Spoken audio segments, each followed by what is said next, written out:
Le temps qu'il fait et la chaleur, je vais résumer ce que je pensais vous dire. Donc, le 9 avril 1944, la commandanture de Lyon avait décidé de rassembler sur le pré tous les hommes de 18 à 45 ans pour un contrôle d'identité. Parce que les jours précédents, ils avaient échoué complètement dans leur bataille contre le maquis du Haut-Jura.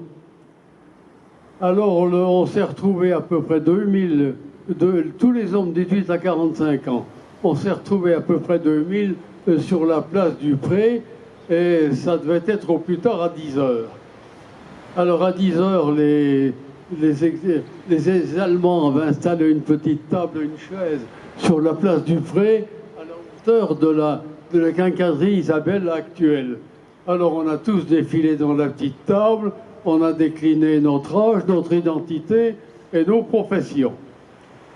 Et suite à cet examen, les Allemands envoyaient une partie des gens sur le trottoir de la BNP, côté BNP, et puis quelques-uns d'autres qui partaient au centre de la place avec un petit groupe qui s'est constitué au fur et à mesure. On ne savait pas exactement quel était le bon.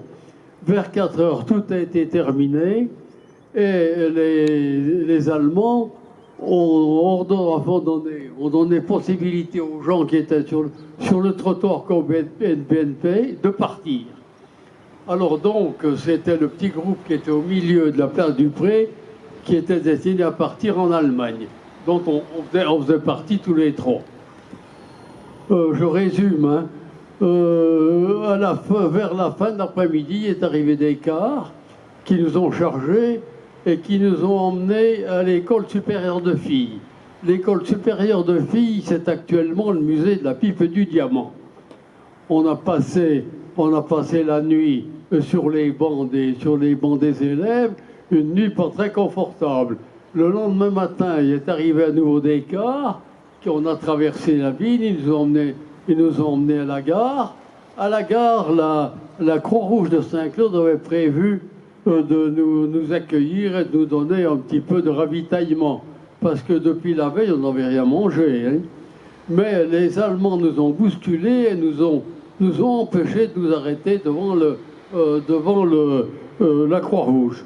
Moi, ma mère faisait partie du lot et j'ai eu la chance de pouvoir l'embrasser.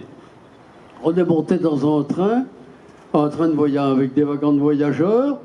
Le train est parti et on s'est arrêté parce qu'entre Saint-Claude et Oyonnax, il y a un tunnel à la hauteur de Dortan. On s'est arrêté une bonne heure dans le tunnel parce que d'après ce qu'on nous a dit, le maquis devait attaquer le train. On n'a vu personne.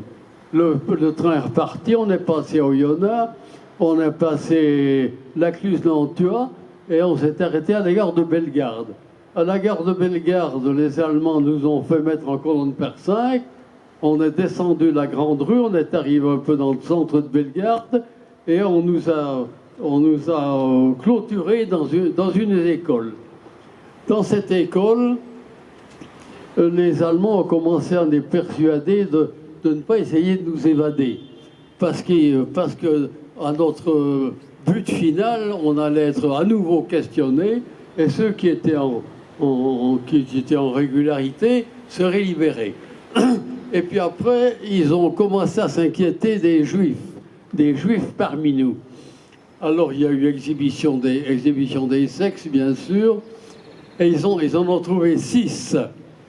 Et sur les 6, il y en avait 2, et qui étaient deux amis de Saint-Claude, qui étaient les frères Durando, Pierre et Joseph Durando, qui avaient subi une légère opération quand ils étaient jeunes, mais qui n'étaient pas juifs du tout. Malgré ça, les 6 ont été emmenés à Lyon et enfermés au fort de Montluc. Mais les deux Saint-Claudiens ont pu arriver à se procurer leur certificat de baptême et ils ont été pas libérés, mais ils ont été envoyés en Allemagne, mais en tant un peu comme travailleurs libres. Le lendemain, donc, de Bellegarde, on a remonté la rue, on est monté dans des trains. en train express, train de voyageurs. Hein. Le train est parti. C'était plutôt confortable. On n'avait toujours rien mangé. Hein. On n'avait toujours rien mangé. Le train est parti. On a couché dans le train. Et le lendemain, on est arrivé dans la ville de Compiègne, où le train s'est arrêté. On nous a remis en colonne par 5. Et on a traversé une partie de la ville. On est arrivé à une ancienne caserne de cavalerie qui s'appelle la caserne Royal-Dieu. Et la caserne Royal-Dieu avait été transformée en camp de réception de tous les résistants de France et de Navarre. On est resté près d'un mois dans cette caserne. À l'arrivée à la caserne, on nous a donné à manger quelque chose, ce qui nous a fait du bien. Et puis, autrement, au point de vue coucher, on couchait sur des bas-flancs avec des paillasses, mais il y avait un problème, c'est qu'on était dévorés par les puces. C'est comme ça.